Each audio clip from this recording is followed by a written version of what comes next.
Bismillah, alhamdulillah, wassalatu wassalamu ala rasulillah, amma ba'du. Jemaah yang dimuliakan Allah subhanahu wa ta'ala, pada pertemuan kita malam hari ini, insya Allah kami akan menyampaikan pembahasan yang baru, yaitu mengenai was-was dalam ibadah. Artinya kita tidak boleh menjadikan bisikan setan itu merupakan ibadah.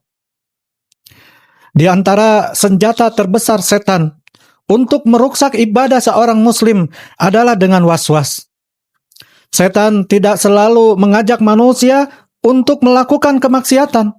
Terkadang setan pun menghiasi ibadah manusia dengan was-was. Sehingga seorang hamba dia terus mengulang-ulang niatnya, mengulang-ulang wudu, kemudian mengulang-ulang membaca Al-Fatihah, mengulang-ulang takbir, bahkan sampai mengulang-ulang sholat. Dan hal ini pun tidak ada dalilnya. Padahal jemaah agama Islam ini merupakan agama yang dibangun di atas ilmu dan keyakinan, tidak dibangun di atas keraguan-raguan dan juga perasaan. Oleh sebab itu ada beberapa perkara yang mesti kita perhatikan terkait was-was dalam ibadah ini. Perkara yang pertama adalah bahwa was-was itu berasal dari setan. Di antara dalilnya Allah Ta'ala berfirman, "Min syarril waswasil khannas," dari kejahatan pembisik yang bersembunyi. Allazi yuwaswisu fi sudurin nas, yang membisikkan ke dalam dada manusia, minal jinnati wan nas, dari golongan jin dan juga manusia. Imam Ibnu Katsir rahimahullah di dalam kitabnya Tafsir Al-Quran Al-Azim, beliau mensarah tentang ayat ini. Di antaranya beliau mengatakan bahwa al-waswas al-khannas adalah setan yang membisikkan keraguan kepada manusia. Lalu setan itu pun bergegas pergi ketika manusia dia sudah mengingat Allah. Kemudian jemaah, hal yang kedua yang mesti kita perhatikan terkait waswas di dalam ibadah, bahwasanya ada satu kaidah para ulama yang mesti kita perhatikan. Kaidah yang menyebutkan al-yakinu la yazalu bisyak, bahwasanya keyakinan tidak hilang dengan keraguan-raguan. Dalilnya hadis dari Abu Hurairah radhiyallahu anhu. Nabi sallallahu alaihi wasallam bersabda, "Idza wajada ahadukum fil batnihi syai'a." Apabila salah seorang di antara kalian merasakan sesuatu di dalam perutnya, fa askala alaihi akhraja minhu syai'un amla. Lalu ragu apakah keluar sesuatu darinya atau tidak, fala yakhrujna minal masjidi hatta yasma'u sautan au yajida rihan. Maka janganlah dia meninggalkan salat sampai terdengar suara ataupun mencium bau. Muttafaqun alaih. Para ulama menyebutkan hadis ini menjadi landasan fikih yang sangat agung, yaitu al-yakinu la yadulu bisyak. Keyakinan tidak hilang dengan keraguan-raguan. Nah, kaidah ini jemaah banyak disebutkan oleh para ulama usul fikih. Di antaranya oleh Imam Jalaluddin As-Suyuti dalam Asbah wan Nadzair. Contohnya, sudah yakin berwudu, lalu ragu-ragu batal atau tidak wudunya, maka hal ini tetap dihukumi suci oleh syariat. Kemudian sudah yakin salat 4 rakaat, lalu datang keraguan tanpa dasar, maka kita tidak boleh mengikuti keraguan tersebut.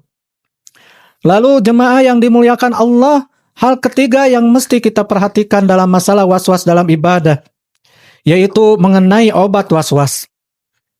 Obat was-was yang pertama adalah berpaling darinya, berpaling dari was-was tersebut.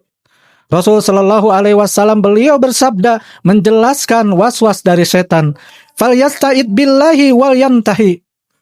Hendaklah ia memohon perlindungan kepada Allah dan menghentikannya, yaitu menghentikan was-was tersebut. Hadis riwayat Bukhari nomor 3276 dan juga Muslim nomor 134. Nah, perhatikanlah jemaah dalam hadis ini, Rasul sallallahu alaihi wasallam tidak memerintahkan untuk mengulang ibadah. Akan tetapi yang Rasul sallallahu alaihi wasallam perintahkan adalah untuk meminta perlindungan kepada Allah. Kemudian obat was-was yang kedua adalah mengabaikan was-was. Imam Ibnu Taimiyah rahimahullah beliau mengatakan, al-waswasu yazulu bil i'radi anhu. Was-was akan hilang dengan cara mengabaikannya. Kemudian muridnya Imam Ibnu Taimiyah rahimahullah, yaitu Imam Ibnu Qayyim al-Jauziyah rahimahullah, beliau pun menjelaskan, mayyul labbi nida'al waswasi bi istimrar, bahwa orang yang terus melayani waswas, faka'annama yut'imu ad-dawahu biyadih, maka dia seperti memberi makan musuhnya sendiri. Amma man a'rada anha, adapun orang yang mengabaikannya, fa inna syaitana saya'asu ba'dahin, maka lama-kelamaan setan pun dia akan berputus asa. Di antara contoh penerapannya jemaah, seperti orang yang sudah berwudu, lalu muncul keraguan. Tadi sudah membasuh wajah atau belum? Maka abaikan saja, jangan diulang wudunya.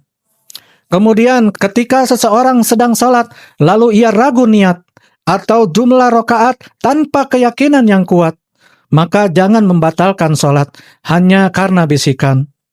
Lalu seperti seseorang yang sudah mencuci pakaian dari najis, sedangkan dia sudah mencucinya sesuai syariat, maka jangan terus-menerus menganggapnya bahwa najis tersebut masih melekat di pakaiannya. Lalu jemaah, hal yang keempat yang mesti kita perhatikan dalam masalah waswas dalam ibadah.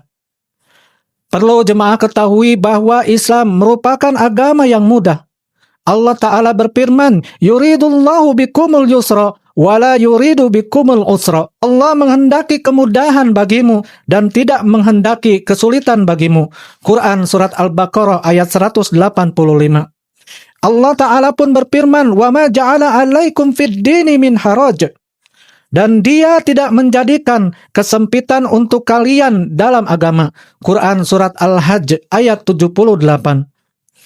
Karena itu jemaah, ibadah yang dipenuhi keraguan dan pengulangan tanpa dalil, ini bukanlah bentuk kehati-hatian.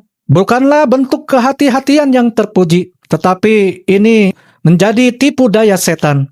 Maka saudara-saudaraku kaum muslimin, setan ingin membuat kita meninggalkan ibadah melalui dua pintu, yaitu meremehkan ibadah atau berlebih-lebihan di dalam ibadah.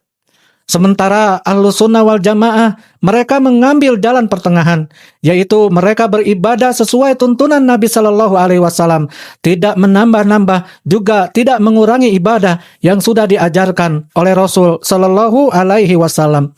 Sebab kami ulangi lagi, terdapat kaidah agung dari para ulama, al-yakinul la yadulu bisyak, keyakinan itu tidak hilang dengan sebab keraguan. Semoga Allah Subhanahu wa Ta'ala menjaga hati kita dari bisikan setan, memberikan keikhlasan dalam ibadah kita, dan menjadikan kita termasuk orang-orang yang istiqomah di atas Al-Quran dan juga sunnah Nabi Sallallahu Alaihi Wasallam. Wabillahi taufik wa sallallahu ala nabiyyina Muhammadin wa ala alihi wa sahbihi wasallam. Wassalamualaikum warahmatullahi wabarakatuh.